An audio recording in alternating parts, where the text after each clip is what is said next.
Yeah, I thought it was great. I mean, it's really a hard game, right? I mean, credit to Alabama. They came out, and I told our team at halftime, 100% my fault in terms of not preparing them for, them just being in our face with the press, right? And it was overwhelming, and it took us a little while to solve it in terms of, we've faced this before. Teams that just want to get in our face with 6 or 7 players just play beyond it, right? And then we started to be a little bit more direct, find our moments to play a little bit, and then obviously created some chances. So played a lot of players, which is great. It's what you want, right? It's every season you roll the ball out for the first time. You're like, okay, here goes. What do we got? And so I think there are a lot of positive things, and then a lot of kind of video moments that we can learn from and move forward with heading into Florida next week.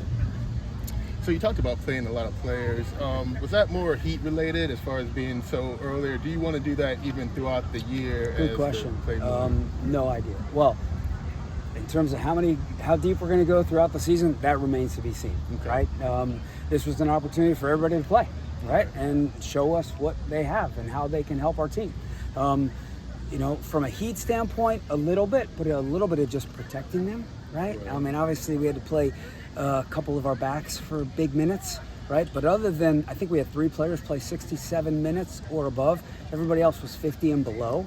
So we really wanted to do that because it was an intense game, and it's a long season. It's August 8th, not November 8th or December 8th, right? And so it was just get some minutes and continue to build them.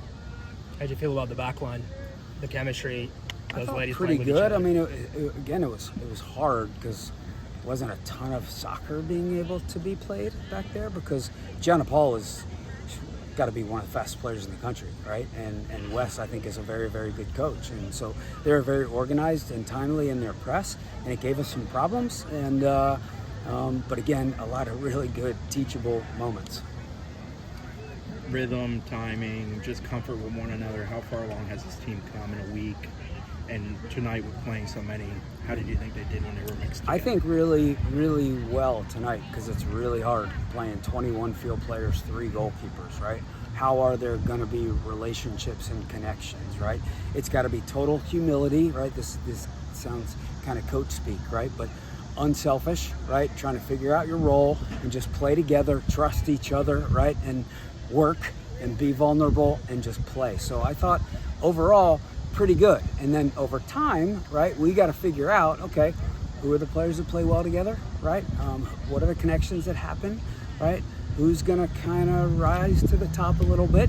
And we challenged them before the game. We said, look, some of you may play only 15 or 20 minutes, but that's a lot of time to leave an impression, right? And I called out Gianna Riley at halftime because she played about 12 to 14 minutes in the first half. She came on and made an impact, right? Helped the game. So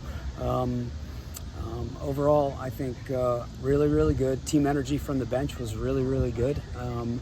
And while it really stinks to not win the game 4-0 and give away another set-piece goal, I'm going to see the glass as half full and look at it, right? And learn from it. And it doesn't count, right? Next week it counts. You've always liked challenging openers, whether it's home or road. I mean, obviously you got Florida to start. Why does that make sense for you and for this team? Yeah, I think obviously there's nothing better than playing that team every year in that school every year. Sometimes August can be a little bit dead around here, so it's nice. And actually, she was the one that threw out the date, the Florida coach, Sam. And I said, oh, that sounds amazing. Let's go, right? Opening night, Florida and Florida State. That sounds phenomenal. And so this kind of symbolizes the end of our preseason-ish, right? And we'll do a little bit of recovery this weekend. And now all of a sudden it's go time and it is Florida week. Brian, how much weight do you kind of put into this game with like final position battles, those last little bits of information that you need to see how a real live game situation is? And then particularly in the midfield, how you thought that's going when you lose, Taylor and Ron and Beckman, Totally. Unit, all the receivers Totally. trying to compete. Totally. New midfield, right? A lot of numbers in there. Congested, right? A lot of competition. A lot of takeaways from tonight. A lot of learning moments, right? We had some really good moments, and then we turned the ball over, and now all of a sudden we're having to run 50 yards back. So I think we answered some questions, but it's one game, right? We can't put anything in Sharpie after one game. We'll learn more, right, on the 14th and the 17th, and just keep moving forward. How's it feel to get everybody back? We got Ashlyn who scored the goal. I thought Teray played a lot of minutes and did pretty well. I mean, how's it feel to see how they're going? Right? It's nice to have a full team. You know, it becomes a challenge for us because, right, we played 24 players tonight, including the goalkeepers. That's the most we've had on our team, on our roster since I came here, right? And so it becomes really difficult for us, and we tell them all the time, your job is to make our job really challenging, really hard, right? And if you're just kind of a wallflower and just kind of hang out and don't die trying to make plays, then you make our job easy, right? And so I think a lot of them made our jobs hard tonight, and that's exactly what we want.